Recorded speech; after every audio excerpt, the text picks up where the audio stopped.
All right, so we have another song. This is James Taylor's song, How Sweet It Is to Be Loved by You, in parentheses after. And I actually had to Google that because I wasn't sure if it had the parentheses to be loved by you after, because I have a greatest hits album from decades ago, and the white cover album, James Taylor, and right on the front cover it has the songs listed, and I believed the title was just How Sweet It Is. So I Googled it, and it's actually How Sweet It Is, and then in parentheses, To Be Loved by You. But while I Googled it, images popped up, because I don't like to just Google something and go with what it says on Wikipedia or something. I did images and showed actual like album cover, and then it has the title printed and stuff. So the Greatest Hits album popped up, and like I said, it has it's just like a white cover with some text, and it has the songs listed. It's listed as How Sweet It Is. That's it, with no anything parentheses afterwards. So officially the song is with the parentheses phrase added on, and it's just must have been misprinted on that album cover, but that happens. So anyway, it is an old Motown song. I think it was just like Holland, Dozier and Holland, some songwriters that wrote a whole bunch of great, amazing songs, hits, and everything. Wrote a ton of stuff for the Motown record label in Detroit. And I think Marvin Gaye was the first person to record this song. But nonetheless, the James Taylor version, How Sweet It Is to Be Loved by You. And really, it's super easy chords. The only thing that's a little bit interesting is there is a chord that's a D11. And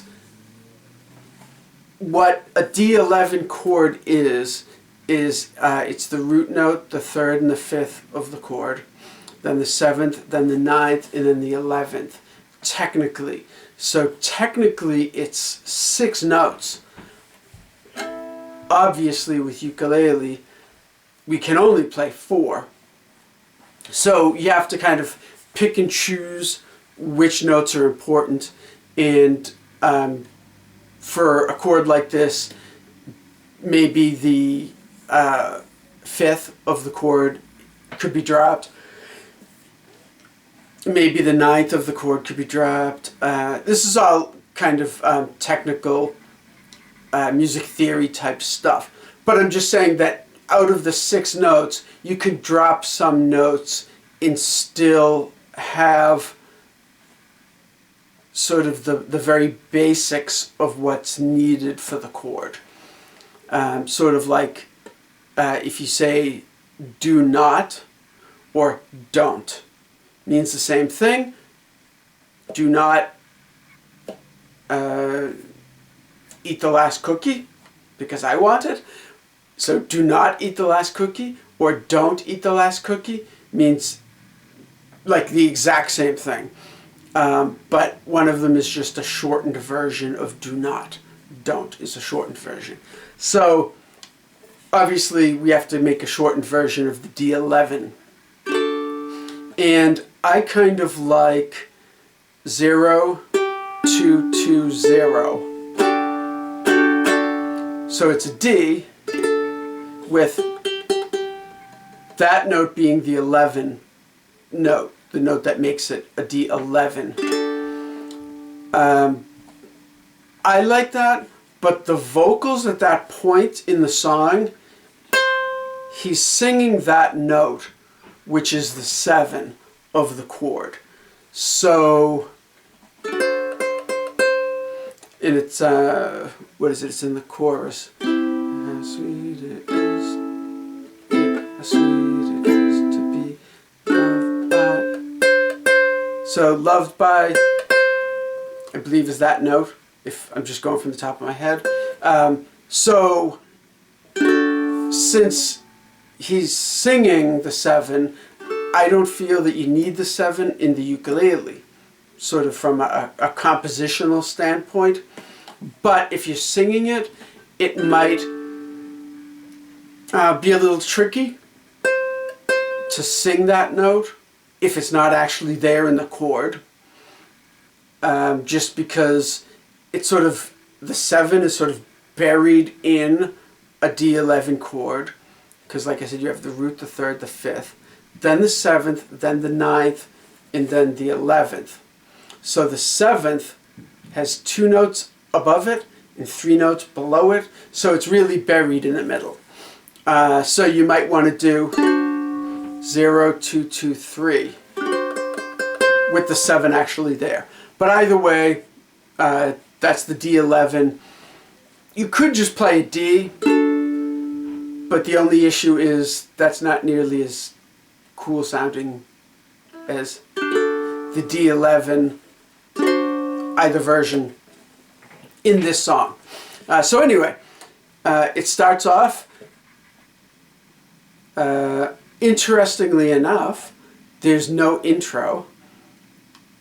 The last song that we did was All My Lovin' by the Beatles. And there's no intro, it just dives right into the verse. This dives right into the chorus. So it hooks you right on the chorus. So it starts with C for 4 beats, A minor for 2 beats, D7 for, D11 for 2 beats, and then G for 4 beats, and then another 4 beats on the G. So the chorus is C, A minor, D11, G. Then the second time through, it's C, A minor, D11, G, C. Sorry, so it's G, 2, 3, 4, G, C, twice. So G twice and C twice instead of the last G. I think I just made that more confusing than it should be. So the chorus, C, 2, 3, 4, A minor, D11, G, 2, 3, 4, G, 2, 3, 4, C, 2, 3, 4, A minor, D11, G, 2, 3, 4, G, C. So G, 2, C, 2. 2 beats for each of those at the end. Then it goes into the verse, and the verse very simply G, E minor, D, C, G, E minor, D, C, G, C,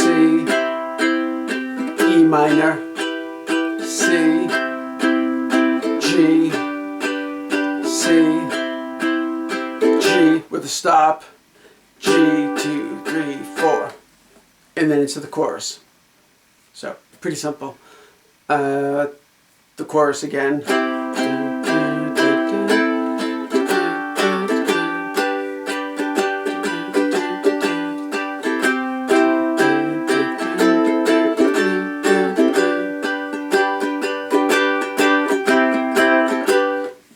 Into the next verse. So chorus, then a verse, then a chorus, then a verse, then a chorus.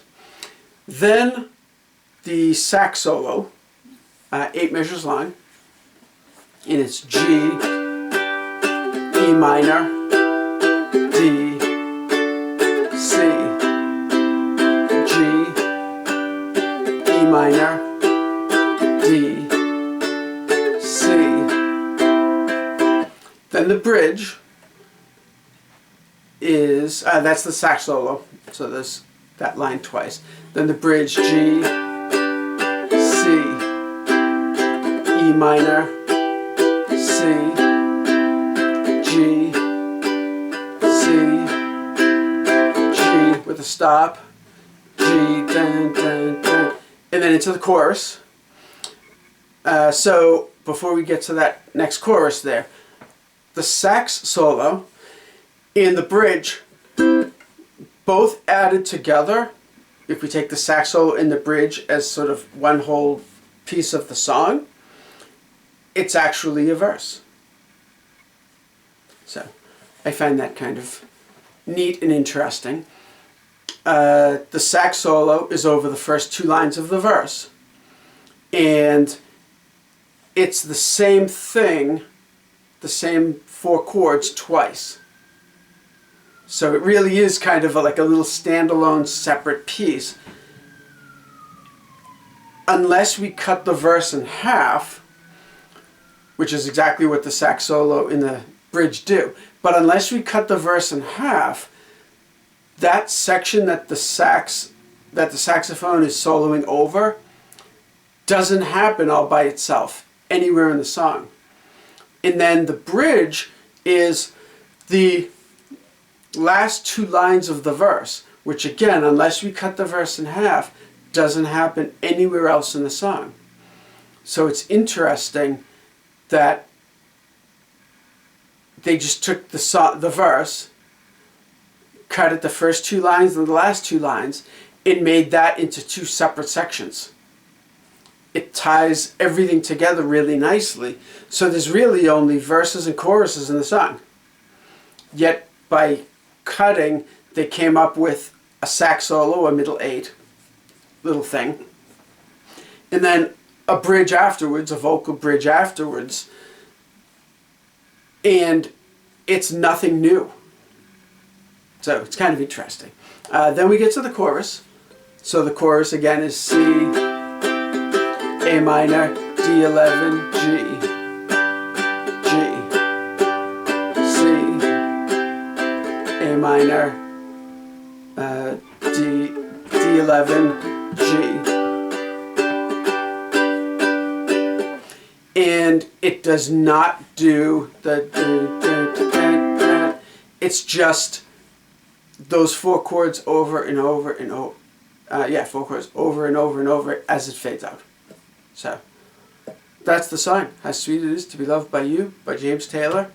Nice and easy, simple, easy chords, one new chord, or. And that's it.